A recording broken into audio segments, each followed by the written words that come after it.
I just stopped on a dime. Sorry.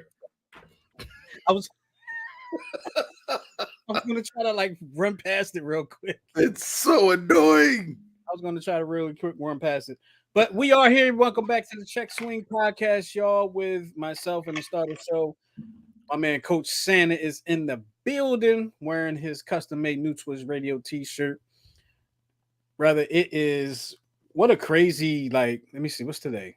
Today's Thursday, right? What a crazy week it's been with these hurricanes and stuff that's going along, man. Prayers go out to the people in Florida and down south, Cuba and all that. Puerto Rico last week. Um, South Carolina is in like a direct line for a category one at this point, and it's going through all of our activities this weekend as far as baseball is concerned have been canceled already. So it's a lot going on, man. So those in the line of the store, man. Our prayers and our thoughts go out to you.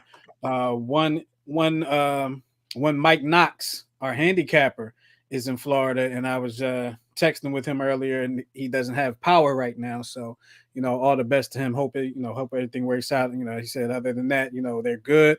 But hopefully he gets his power soon. Not the first time he's been in this situation. He's lived in Florida for quite a few years now, and I'm sure they will persevere and get through. Rest in peace also to Coolio. Oh, Gangsta's Paradise rapper, Fantastic Voyage rapper. Like uh, Coolio was like a big part of the '90s. For those that are old enough to know, Coolio was a big part of the '90s with Gangsta's Paradise, with Fantastic Voyage. There was another one I can't remember what the song was called, but it was like 1, 2, 3, 4. Get your woman on the floor. Gotta get up and get down. Don't ask me why I remember that, but I just do. Yes, I did have Coolio's tape. I had the cassette tape. Yes, I did. I did. Um, that tape. Wow. with all that being said, I just want to say, Miguel, how you Sir. been, brother? Doing well, sir. It's starting to get cold, and the fall is hitting in the DMV pretty quickly because my knees are killing me. But I'm thankful for some CBD that's been blessed upon me and upon my knees, and I feel like a kung fu fighter. Speaking of which, I just put some. They don't sponsor us, so I'll just put real quick. Put some hemp seed oil, number one brand in America, with some hemp seed oil on my knee because my knees weren't bothering me for a change, right? Until earlier today when I accidentally. It's funny when I think about it, when I accidentally hit myself in the knee with a baseball bat, and I just said to the guys on the field, I said, let me, because I did it last season during the baseball season. I said, let me try not to hit my knee this time. And very first swing, hit the ball, hit my knee. I couldn't believe it. Isn't it funny how that works when you try not to do something and then you do it? I had this nice little knock sound. Everybody out there was like, oh.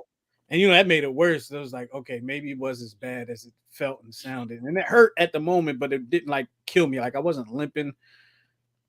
It's catching up to me now. Let me put it that way. It's catching up to me now. Um, but it is what it is, man. Such as coaches go, we get hit by the ball and all like that. We gotta keep on going. There's no like, you know, taking a day off for us and all like that. We gotta keep going because we got to teach, and it is what it is. And we got to throw 480 pitches of BP.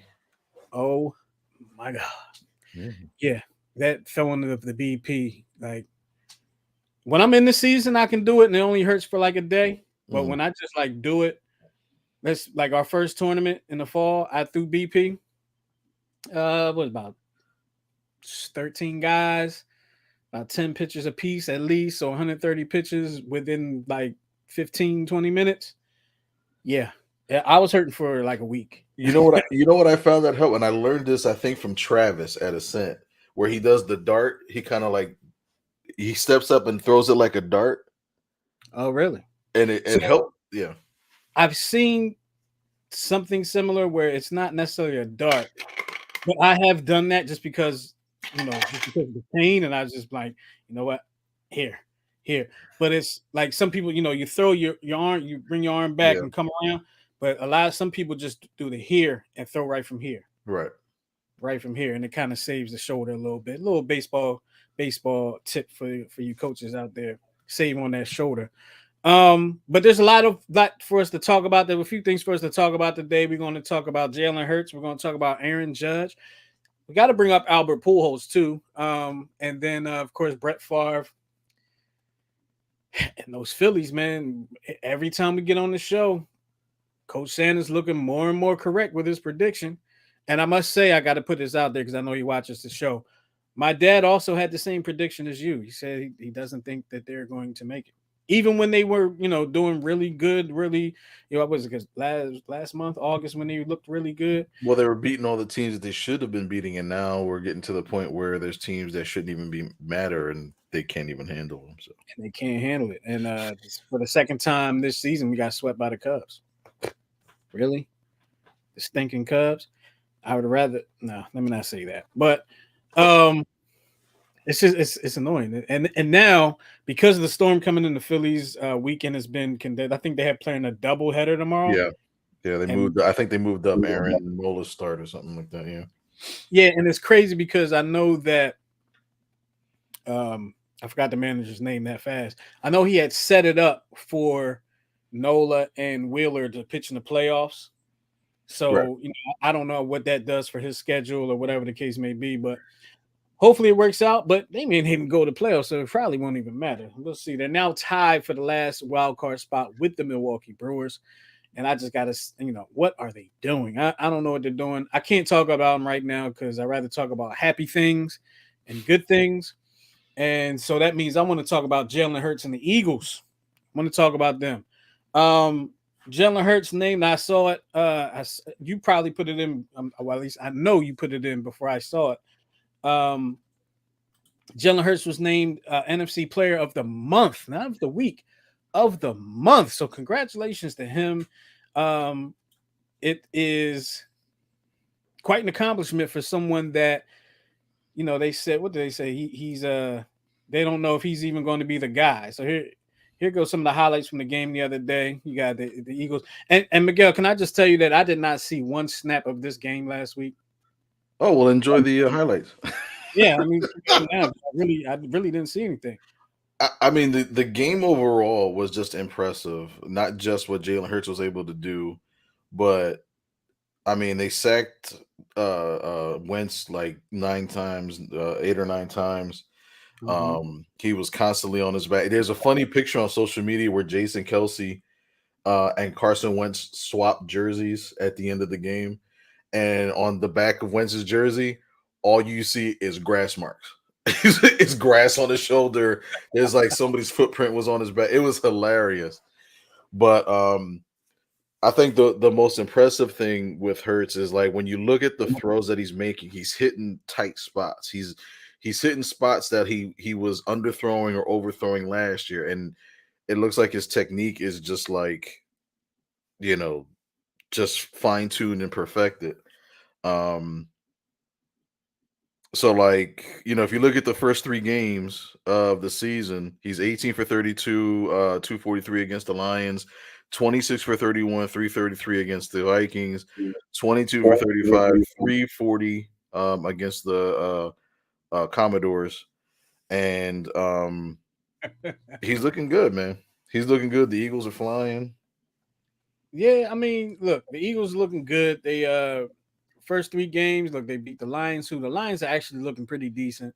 The Vikings, who they ran roughshod over the Packers, but the first week, it is what it is. I mean, they came in and they did their thing. And then you got I almost called them the Skins, but you got the Commanders, who, I mean, just by the looks of it, from what I've heard, they pretty much stink. I actually got a call from a friend of mine that is he's a Washington fan, lifelong Washington fan before the game.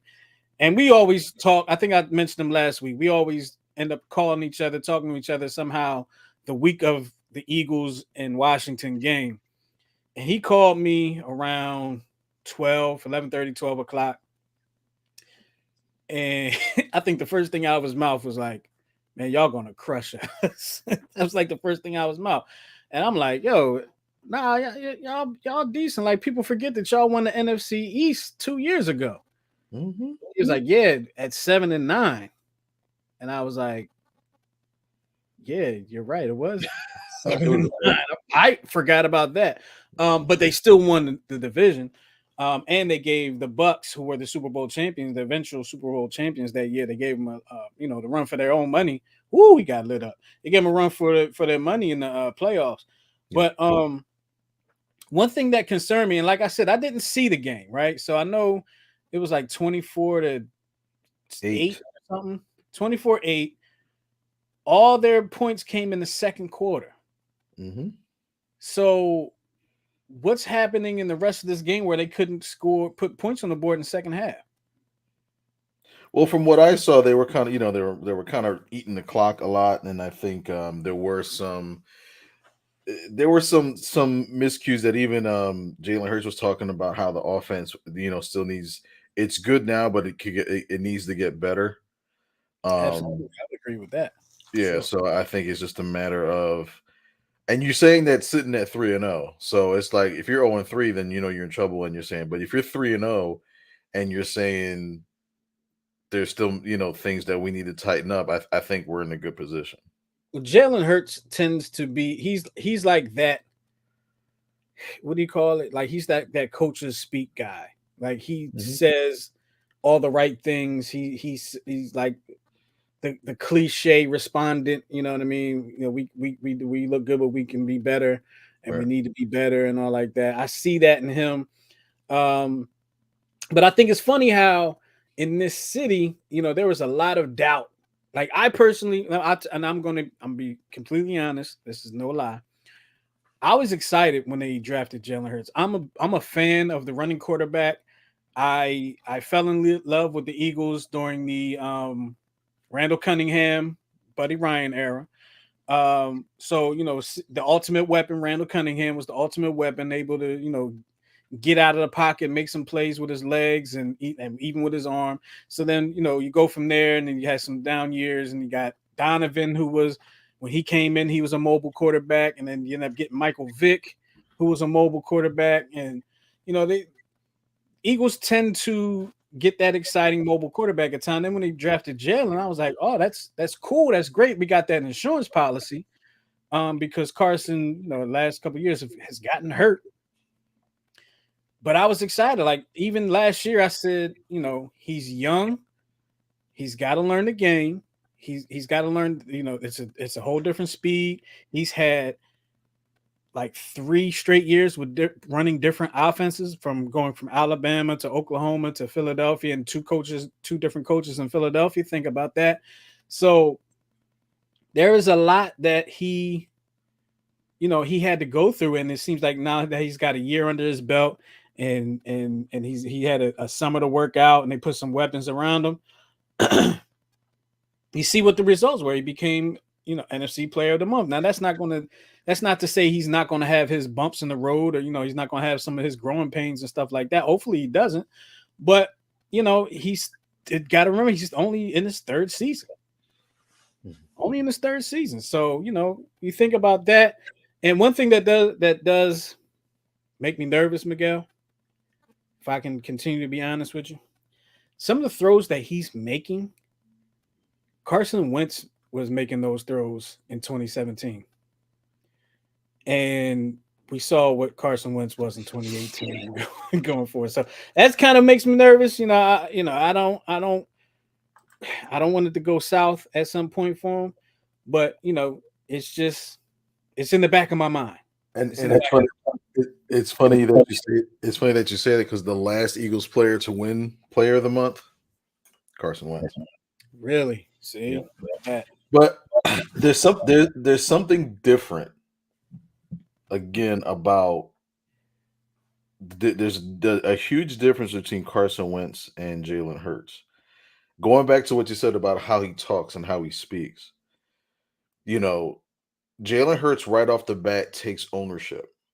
Yes, he From the does. beginning, even in Carson Wentz's post game interviews and stuff like that, he would take ownership to a certain degree.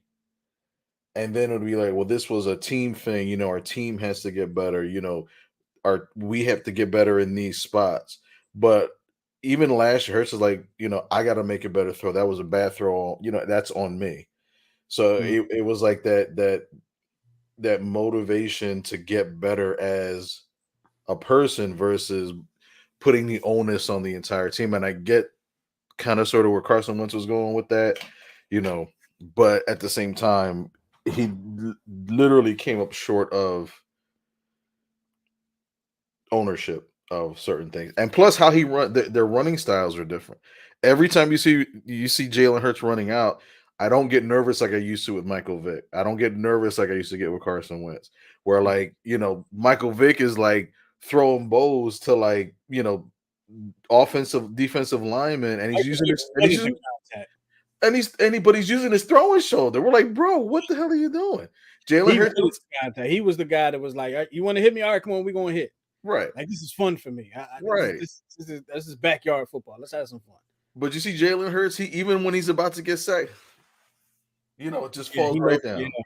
He makes good decisions. He makes good decisions. And I think with Carson Wentz, I honestly think, looking back at everything, not to say that he got lucky, but I think some of it was luck. I think the ball bounced his way that year. And I think he's been pressing ever since to try to recreate that. Number one, of course, coming back too early from the ACL injury, then playing with the broken back. Think about if you're playing with a broken back. Right. If you think about it, if you're playing with a broken back, you were already doing something mechanically to compensate for the ACL. Now you have to compensate for the leg and for the back. Yeah, that's a good point. So I don't think mechanically he's been sound since the LA game when he tore his ACL. Yeah, I mean, you know what? I mean, looking at it now, you almost got it. It almost feels like he got lucky because he just hasn't been the same since. But that 2017 year, I mean, he was putting the ball in tight windows, and maybe the ball did just bounce his way. I mean, shoot, let's be honest, the ball bounced the Eagles' way a whole lot in 2017. I think of the one play, I think it was against the Vikings, the playoff game. Foles throws the ball right into a Vikings defender, or was it the Atlanta? I think it was the Atlanta game. Yeah. Atlanta game. Throws it right to Atlanta defender. He jumps up to get it, bounces off his knee, and the ball, goes into the Eagles. I think it was Aguilar, maybe. It might have been Aguilar. No. It was a tight end. Ertz. He caught it for like a 28-yard game. And I was just like, at that moment, I was like, the Eagles going to win the Super Bowl. Like, that stuff is the type of stuff that happens to the team. Like, I was like, the Eagles going to win the Super Bowl. See, even with that though, I said I was like, all right, they're going to get there. Because you and I growing up, we've all the 93 Phillies, the 02, 03, and 04 Eagles. It was like those teams were special, but to a point. You look at Eagles history, you have the body bag game, but then we lost in the first round of the playoffs.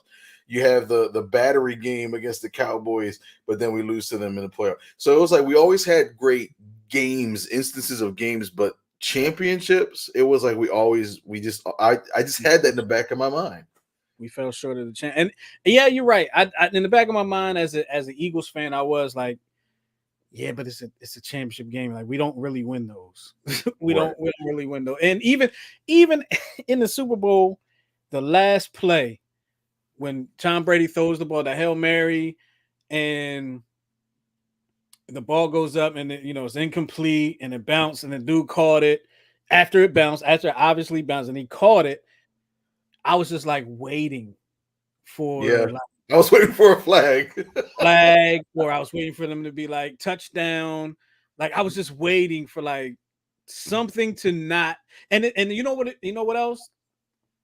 If you think back, or maybe if you watch it, I feel like the announcers were almost waiting for it too, because they got kind of quiet. There was, if you look at that, right, you see everybody just kind of like, I think Ronald Darby was like it was like everybody. You heard it in the crowd. All you heard was and then you hear they won the Super Bowl. They're like, yeah, it was literally like that's exactly how it went. That's exactly how, because it was just like, all right, that was not like it wasn't that wasn't supposed to happen. It was like that doesn't happen. Like it doesn't happen. It doesn't. They gotta be giving Brady another shot, right? Like Right. something's a flat something, but it didn't happen. It worked out. Carson Wentz got a Super Bowl ring without playing in the Super Bowl. Nick Foles did his thing. Nick and oh man, Nick and Doug Peterson got a statue outside the stadium, still out there to this day. How sad And is that? How sad is that they got a statue that's going to stand in front of Lincoln Financial Field for 30, 40 years, and then Carson Wentz had his taken down, or had his image taken down on the side of the stadium when he got traded. well, that's how it goes, right? That's how it goes. You're not Eagle anymore. You got to go. You got to go. Get out of here. But Jalen Hurts, player of the month, man. Congratulations. Shutting up the doubters. I hope you continue your success into next month, of course, for selfish reasons. And I'm sure Miguel feels the same way, as well as every Eagles fan out there in the world. Let's move on to something we talked about a little bit last week, and that is the race. No, it wasn't not a race. Excuse me. I can't even call it that. I think I got used to that from like the late '90s or early 2000s, whatever it was. 61. Today was it today? Was it yesterday? Yesterday, Aaron Judge hit his 61st home run, and here we go right here. Aaron Judge hits his 61st home run. Okay, it's not there. There you go. Which ties Roger Maris's Yankee record, ties an American League record. A lot of pomp and circumstance. And as I told you last week, it really wasn't a big deal to me. I mean, let me not say it's not a big deal because I don't want to take anything from Aaron Judge. Like, it's an amazing feat, 61 home runs. But for all the pomp and circumstance, like I didn't think it was worth it, to be honest with you. It's not like it was a grand record. It wasn't, like he has the Yankee record, which is, great. The Yankees have a great history, long history. And remember, it's also the American League record. But nobody, see, and you got me with that last week, right? And I had a week to sit on that. Nobody talks about the American League record. Probably because the American League record for so long was the home run record. Right. But nobody talks about that. Nobody says the National League record or the American League record. Nobody cares, right? It's the league record that people care about. Maybe if this was back in the day where the American League and the National League actually kind of really mattered, maybe, but I have the American League record. Okay, great. You're 12 behind the actual record, though. And like I said, I don't want to take anything from Aaron Judge. He bet on himself and he won. All right. He's going to get paid. Congratulations to you for that. You bet on yourself and you won. That doesn't happen for everybody.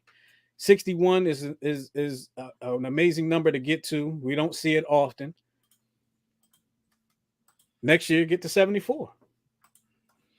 Yeah, I think that is, and I get what some of the argument is, because I think, our buddy R. Dot was kind of talking about this on social media, how, even when Barry Bonds did it, there was in the cloud of steroids, and that's what makes this more significant.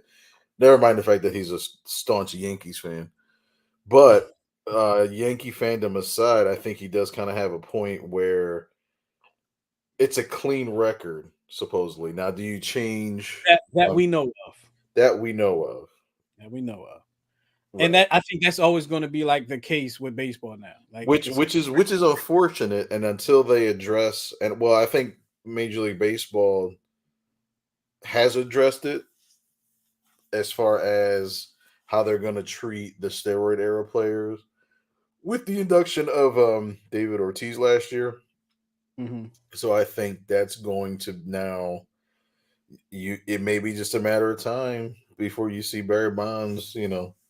I feel like Barry deserves to be in. He should be in.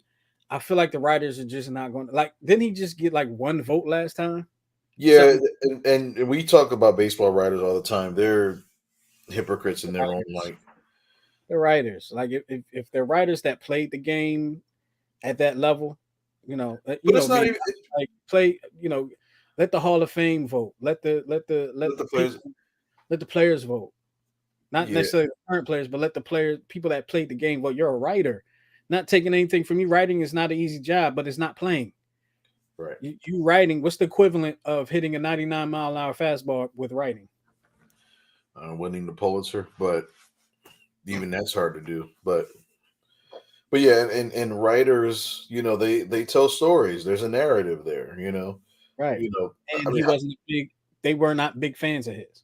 right. And if you look, you go back to the influence of writers, and this is why I always like the movie 61 because you had like the New York Times competing with the Daily News and stuff like that in New York, and you had one writer who was like, "Man, this is a great record that Roger Maris is attacking," and then the other writer was like, "Hey, he doesn't smile." He's like, "The hell are you talking about?" He's like, "Yeah, who hits a home run and doesn't smile?" You know what I mean? So it's like that's what you're dealing with the writers. You're dealing with writers that are their favorites, and they have you know they lean towards the specific players that give them the greatest access. So it's definitely Yeah. Yeah, you gotta have the story. I was actually speaking today with Coach Hunter from the track team. And I was talking to him about, and I was actually surprised at his response. But I was talking because he's an older gentleman, so he came up in a day where 61 was the number. right. And so I asked him, I said, and I said, you're older than me, you've seen a lot more baseball than I have. You know, what's more? I said to you, what is more? What's a greater number for you? What's a greater accomplishment for you right now? I said the 61 or the 700, and he said the 700. 700 is that's actually what I was Yeah, gonna say too. Yeah. and I'll be honest with you, if the record was still 61, I would probably say the 61 is is the better record because you just don't see it, right? We don't see 700 either, but 700 to me spans over the career. So Albert Pujols did it the other day, which we're going to show right now. Um, Nobody else did it. I mean, sure, nobody. Only three other people did it in the history of the game, and we're talking about Barry Bonds, Hank Aaron, Babe Ruth. Now you got Albert Pujols, which I love watching. I love watching him play. Albert Pujols he probably has one of the most powerful, effortless swings in baseball history. Him, I mean, his swing I think is even more effortless looking than Ken Griffey's swing was. I mean, he was smooth with it, and for the size that he was just such a smooth swinger. And 700, man, 700. So there's actually he actually also is tied for another major league record. Who's And that? I'm not sure, I'm not sure that you'll get it, but I'll let you know in a minute or two. You talking about Um, Pujols is tied for another major league? Pujols, he's tied for he did something after this that only him and one other person have ever done in Major League Baseball history. Really? Yeah, I have no idea. I have no clue. but just looking back at Albert Pujols, the reason why I think this is the bigger number is it speaks to his longevity. It also speaks to the fact that he did this in the heart of the steroid era, right? Mm-hmm. The most home runs he hit in his career was 49. But for about a 4 or 5 year span, he was like 43, 46, 41. But he was consistent. He never hit 50 home runs. Just like Hank Aaron, never hit 50 home runs. Mm. So it speaks to his longevity, it speaks to his durability. The man never struck out 100 times in a season. Most strikeouts he ever had was 93. And I think between that, he averaged maybe 50 to 60 strikeouts a season. So the man could flat out hit. He I think knew he's one of the most amazing hitters that we've seen in our lifetime. Personally, I really do. One of the that. most amazing power hitters that we've seen in our lifetime. Right, and I think that's what makes the 700 much more significant than the 61 because I think, like with Roger Maris, when he hit 61, the most he hit after that was like 28. So I think Yeah. right, and what people forget is that there was a lineup change part of that season. It's actually covered in that movie 61, where he hit behind Mickey Mantle. Hmm. So what was happening was he moved the manager moved Mickey Mantle up to third and then had Roger Maris bat fourth. So they were pitching around Mantle, pitching to Maris, thinking that Maris was the weaker of the two. Hmm. So he saw a lot more pitches, and they would rather pitch to that country boy than the great Mickey Mantle. And I think a lot of that probably had to do also with what the writers were putting out there too. Right. Because they flat out wanted Mickey Mantle. They believed that Mickey Mantle was the right personality to have that record. Because he was quote unquote Mr. New York. He was in New York. Yeah, he was a New York type of guy. But congratulations to Aaron Judge. Congratulations to Albert Pujols. Both milestones reached. Um, you know, I hate to be that guy, but the pomp and circumstances for 61 for tying a Yankee record, um, really not a big deal. American League record.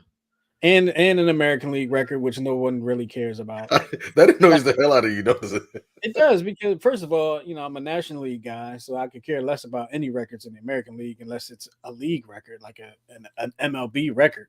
So I guess probably more so fans of the American League care about that.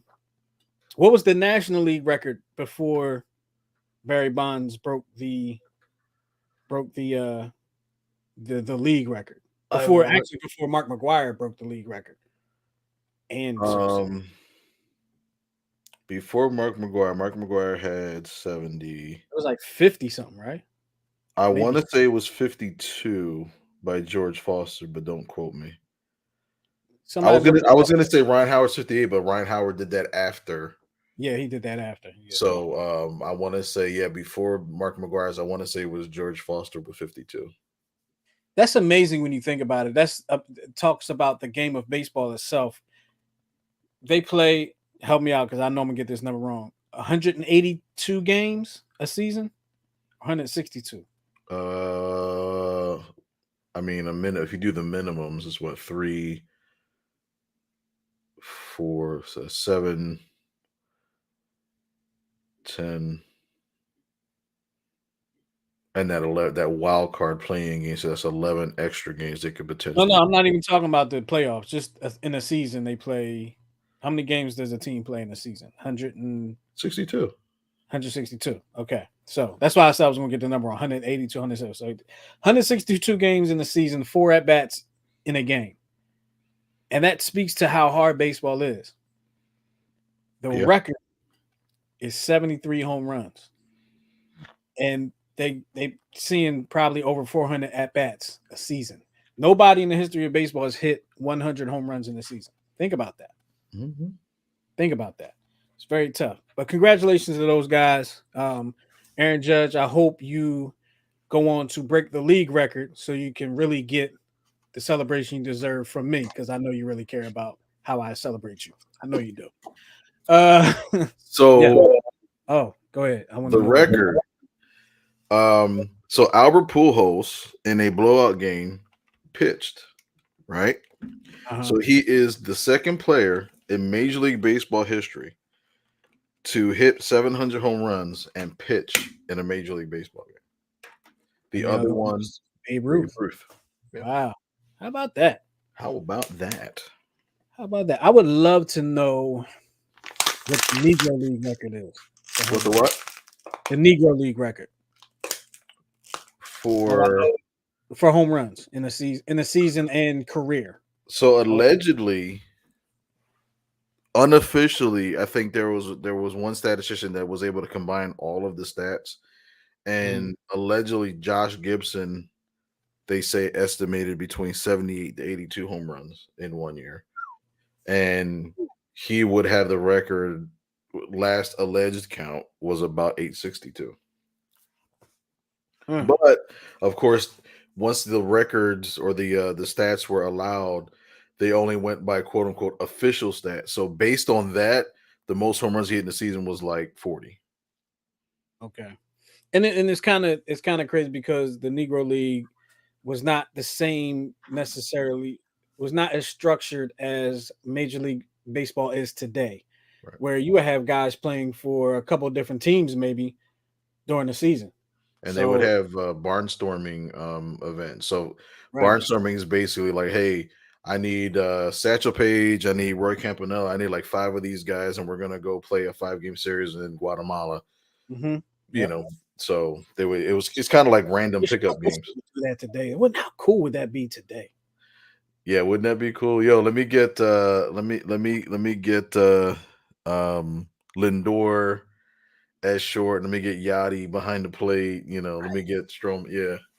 How cool would that be, man? The only thing we got close to that is the World Baseball Classic. So we'll see. We'll see how that works. And I think isn't there a classic next year? I don't Yeah, know. I it's, think they've already it's started playing some of the qualification games in some countries. in 23. Yeah, it's Yeah. cool. So keep an eye out for that. Um, I want to move on to something that we spoke about a little bit last week. Brett Favre, as Miguel likes to affectionately call him, Brett Favre. Favre. Um, His charity, Far for Hope, donated more than $130,000 to the University of Southern Mississippi Athletic Foundation from 2018 to 2020. This is according to multiple reports. The reported findings in tax records came days after texts revealed that former Governor Phil Bryant texted in 2019. He texted Favre about getting additional cash and indoor practice facility for the University of Southern Mississippi football team. Bryant told him federal money for the children and low income adults is tightly controlled, and improper use could result in violation of federal law. Basically, so I don't go through the whole article. Basically, Brett Favre is accused and has allegedly stolen state funding that was supposed to go to other people for other reasons to build facilities for the University of Southern Mississippi, for the football team and for their volleyball team, in which his daughter plays for the volleyball team there. And Favre is also an alum of the University of Southern Mississippi. Um, it seems like it's getting a little bit more traction now than it was a couple weeks ago when it first kind of hit the fan. But he still, it almost still feels like he's going to get away scot free for doing this.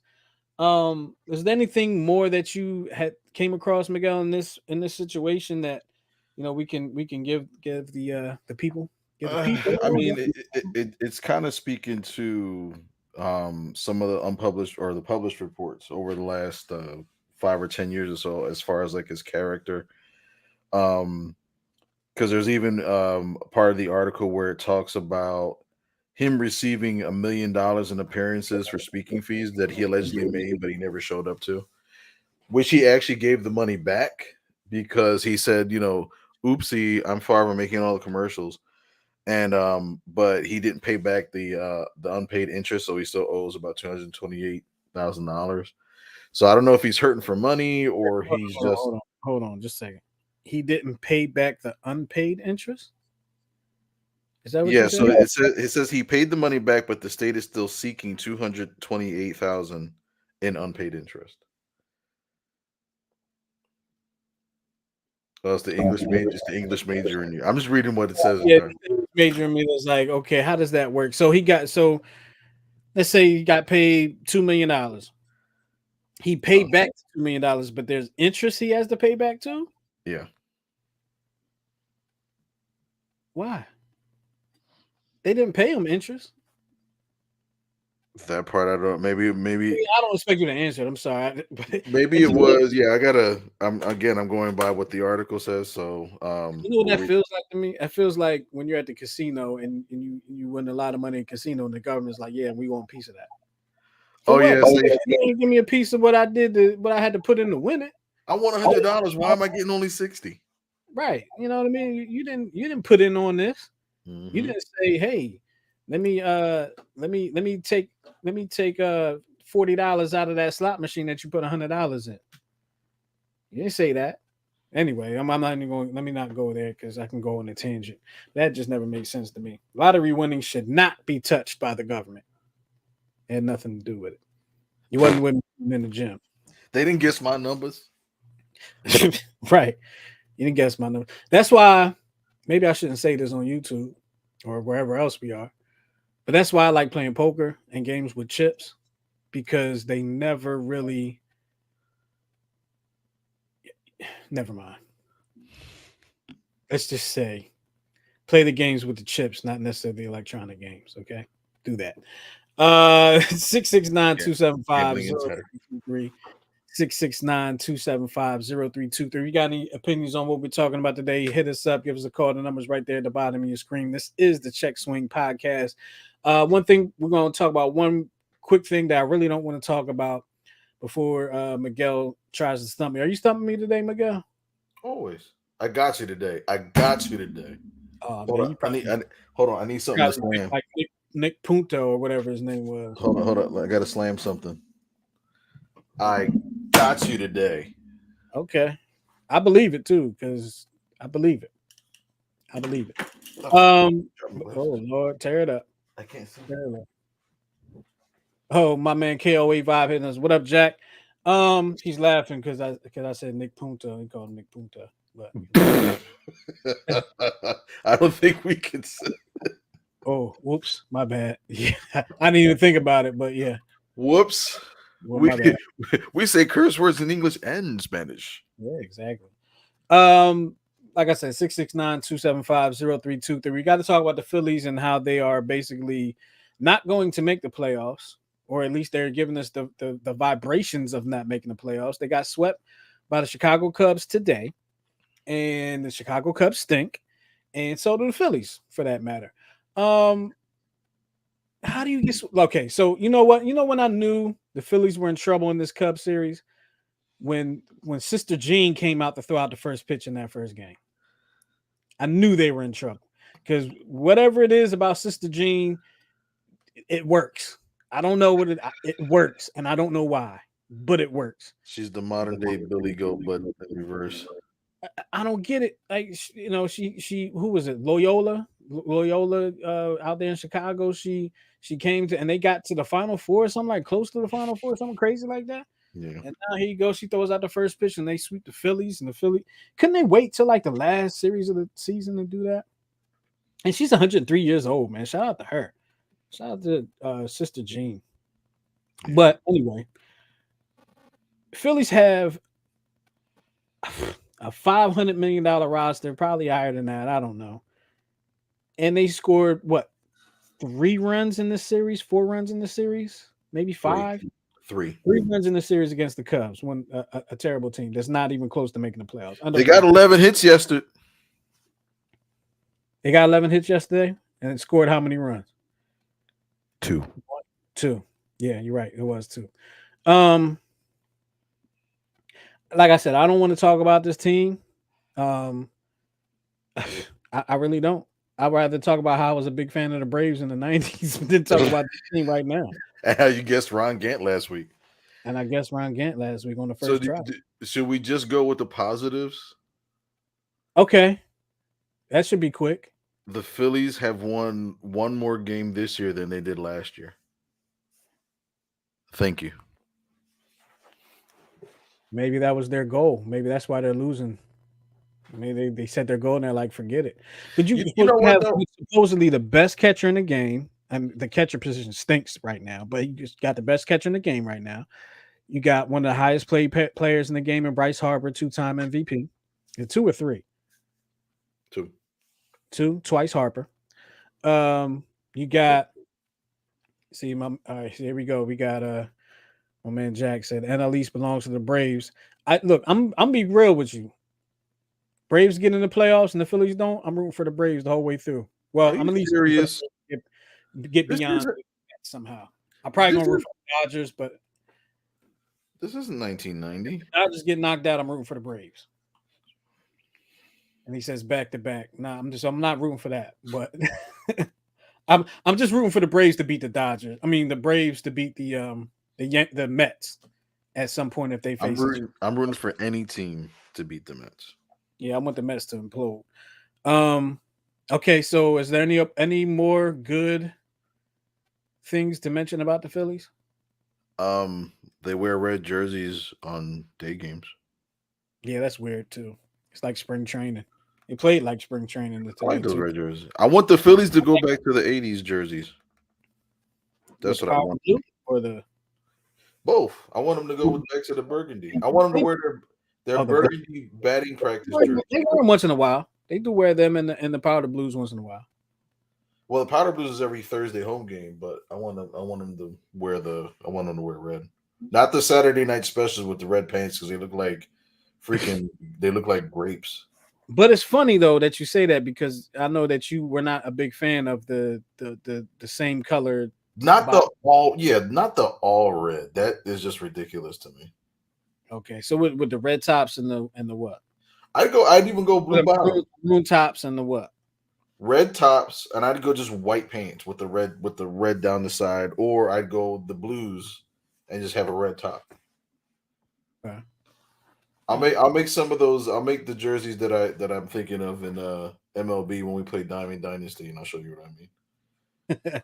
Well, yeah, you do that. I like the Philly. I like the powder blues. I like the all maroons. I like both of those. I even like the red print, the white with the red print pinstripes. Like, and I like the Sunday. I don't know if they even still wear them on Sundays, but the ones Yeah, that they wear on Sundays. they wear them in all day games other than Yeah, Thursday. Yeah, the yeah, creams. I do like the creams. I like those. I really like Yeah, those. I like So, those too. um, let's go ahead and move off the Phillies because I'm not really sure that I want to spend a lot of energy on them right Well, now. I wanted to. I Really spending any energy in these games. well, like 2 minutes, just to kind of think about the because I experienced this as a coach over the summer. We had a really good lineup for my the 2023 team, and we prepared very well, I thought, for a tournament out in Staten Island. And I just remember this is when I caught COVID too, so it was kind of a strange time. And I remember there was one game where literally they would be 0-1 and take. Um, it got to the point where the umpire in like the fourth inning came up to me in between innings, like, "What are your guys doing? Like, what is their approach?" And I told him, "I don't know what is going on. My guys struck out 15 times, and we actually knew what the sequence. The pitcher literally curveball, fastball, fastball, changeup. Mhm. Those are the only four pitches he was throwing in that order Every time. every time. Big looping curveball. He would dip like this and then go like that. Curveball's coming. Everybody was just like, so it was like, and I had to talk to the guy. I'm like, what is it? Like, are you scared? Are you tired? Are you drained? Are you losing on purpose? Like, you kind of have to ask those things because sometimes you don't, and you see that what I saw with the Phillies is similar to what I'm seeing at certain levels of the game, where I think the team as a whole just gives up on itself. But it's like it's hard to pinpoint, like, well, where is it coming from? Like, is it coming from a parent? Is it coming from your friends? Like, are you all agreeing, like, all right, I'm not going to look good, so don't look good. You know what I mean? It's just a weird dynamic. But then a couple weeks later, we're like, something had happened, and I think the team came together, and then all of a sudden, it's like they didn't strike out at all, and everything just kind of clicked. So it Yeah, seems like with the Phillies, not making me feel any better. well, it I'm wasn't just designed to make you feel because you're better. talking about kids and the Phillies are grown men who've been playing longer than them. So they're kids, I guess. They're overpaid kids. They're playing the kids' game. I tell you that they are playing the kids' game. The It's Phillies are just frustrating. They're frustrating. They'll look really good against some teams, and you're like, oh, okay, they can go to what they can go to war. They can battle, yep. and then they And always allow against teams that they should dominate. You know what's funny? Like we know the 1980 Phillies were the first team to win in Phillies history, and they had an exciting playoff run, exciting World Series. But there's a YouTube channel for the Phillies, and it has like 1,000 Phillies games and stuff like that. And just for kicks, I was watching like a couple of lead up games up to like the playoffs and all that, Mhm. and they had a lot of clunkers, man. I think they were going back and forth with the Expos. They were up by one, then down by two, then up by three. And I was watching one game, and you have a lineup with Pete Rose, Mike Schmidt, um, Greg Luzinski, like all the greats, and they got shut out like 6-0 on a Sunday at home. And I was like, wow, that's freaking amazing. But even the greatest of the greats have those clunkers. I mean, it's funny to see that. It's weird to see that because it's almost like if you talk to somebody 20 years from now about Michael Jordan and then they look at video, they probably think Michael Jordan never missed a shot in his Never life. missed a shot, never lost the game, and then Lost you a game, anything and like then you that. watch the documentary about the Bad Boys. I'm like, Jordan got his butt was zipped. Like, wow. He did. Well, it's about that time for Miguel to go ahead and stump me, and we're going to shut the phone lines down. Thank y'all for calling, and what we're going to do is we're going to put up the stumping. Is this the yeah? We're going to put up the stumping background. Here we go. Let's see. 4-time Pro Bowl, 2000 Most PFWA. most improved most improved player. What's PFWA? Pro Football Oh, WA. Pro Football Weekly or something like that. So it looks like it's a I guess quarterback. correct. Looks like he played for the Niners, Uh-huh. the Buccaneers, the Lions, the Jets.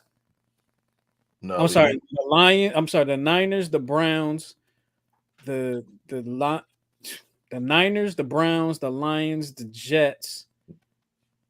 That's the Eagles. at the Eagles. The Niners, the Browns, the Lions, the Eagles, the Buccaneers, and the Eagles again. Correct. He was the And last one to wear 9 before Nick Foles.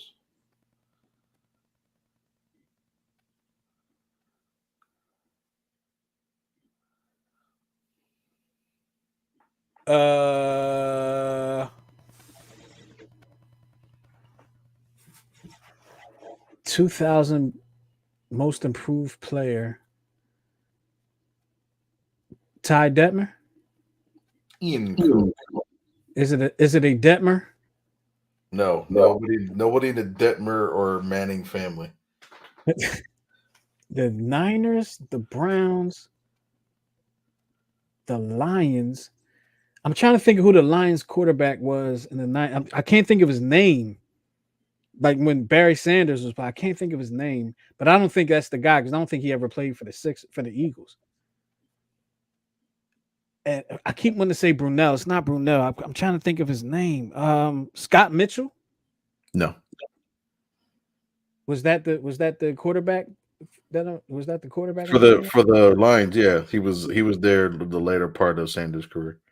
But I think it Are was these teams in order of who he played for? yes. The Niners, the Browns.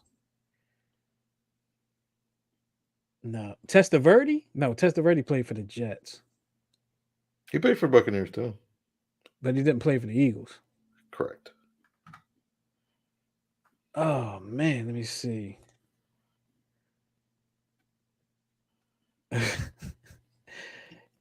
I'm going to kind of cheat and go to the comments. I was going to say this guy. No, you weren't. No, I was going to say, but I was like, no, I don't think he played.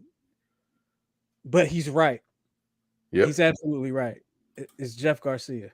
Yep. But I didn't realize Jeff Garcia played for the Eagles twice. Yep.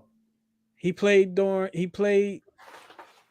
was going to say Jeff Garcia, but I was like, he was like third. So the most improved was his second year in the league. He was a rookie in '99. I think he was like 3-8, and then he had like a turnaround year and got the Niners to the playoffs. I think they were like 11-5 or 10-6. But I he Go was ahead. a most improved player. I did not remember him at all playing for the Buccaneers though. And I see the picture right there. He played under Gruden at that. I remember him playing for the Browns, the Lions, the Niners, of course, the Eagles, of course. I didn't realize he played for the Eagles twice. When he played for the Eagles the second time, did he make the rot? Like was did No, I he think it was. I think it was an injury. I can't remember who. I think it was Foles's like first year or second year. So I think he was like a security blanket because I think they were transitioning from McNabb to like Cobb and then I Vic. kind of got my in this one I kind of got my my time frame confused because I kind of well, it doesn't matter, but I kind of got my time frame confused because it was 2000 most improved. So I'm like, I went like all the way back to like, all right, so he was probably playing in the 80s. So it's like I know Joe Montana, so he had to be a backup, but he was, I was all messed up. So let me give you your questions real quick. I don't know where they're going to come from, what topic is going to be. Oh, I don't want to give you that because that's terrible. That's going to be Real quick, just some. I'm looking to see what's going on, but it looks like the quarterback from the Miami Dolphins left the game with head and neck injuries and was transported to the University of Cincinnati whoa, Medical Center. Because wow. a friend of mine just texted me. He's like, I feel bad for Tua, and yeah. So Mm. we're gonna see what I hope he's all transpired. right because he had an injury last week, and they said it was a back injury, wasn't a head injury. Even though when he got hit, he first thing he did was grab his head. But real quick, let's run through this real quick as we're running out of time. I think you may have had this card before, but some of these are pretty easy in this baseball, so I expect you to get every single last one of these. Okay, Hmm. except for the I flipped the card over. But anyway, here we go. Which I thought city you is cussed. not? I thought Huh? you cussed when you said I flipped the card over. I thought you cussed. I'm sorry. Oh no, no, no. Which city is not the named home to both an American League and National League team? Chicago, Los Angeles, San Francisco, New York. That's easy. San Francisco, Correct. Which MLB team holds the record for winning the most World Series championships with 27 victories? Easy. New York Yankees. Excuse me. Which year did the Miracle Mets win the first? Who cares? But which year did the Miracle Mets win the first World Series championship in franchise history? 1969. Which was, I think, the team that had uh the first my first trivia question to you, which I forgot what it was, but it was the HBCU graduate that played for the Mets at the time. Played Oh, first base. yeah. Was it Don Clendennon? Oh, I Some forgot his name already. Something like that. Yeah. KOA Vibe said he's been injury prone since college. Yeah, that's kind of true. Yeah. He said Anthony Jackson. Um, Here we go. Which team won the NL West from 1991 to 1993 and the NL East from 1995 to 2005? So easy. It's your favorite team, the Atlanta Braves. Here you go. Here you go. Which team won the MLB's first Modern World Series in 1903? I'll give you, if you don't know, I'll give you the multiple choice. Is that Pittsburgh? It's not Pittsburgh, but that was one of the choices. So it narrows down to three: Philadelphia A's, the New York Giants, the Boston Americans, the Pittsburgh Pirates.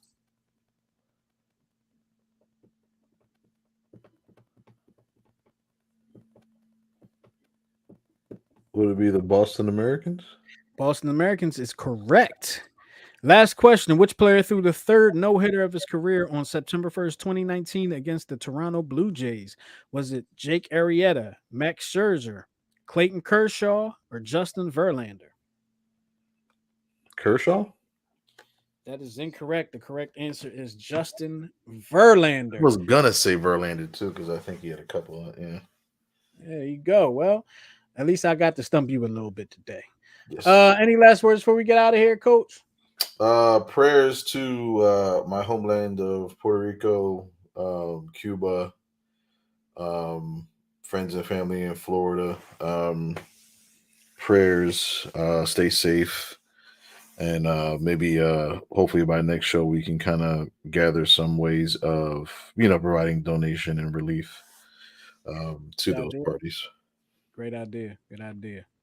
And I also want to say prayers to the people of Florida that were affected by the hurricane, and the people down south in Georgia and South Carolina, North Carolina that are going to be affected over the weekend, and I guess maybe tonight.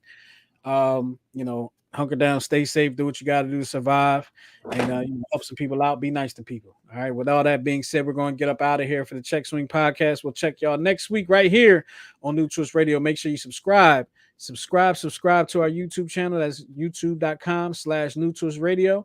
And you can also follow us on Facebook, Instagram, and Twitter. And you can hit us up and follow us on Twitch as well. For Miguel and myself, we out of here. We appreciate y'all for checking us out. We love y'all for loving us. And we are out of here. Peace.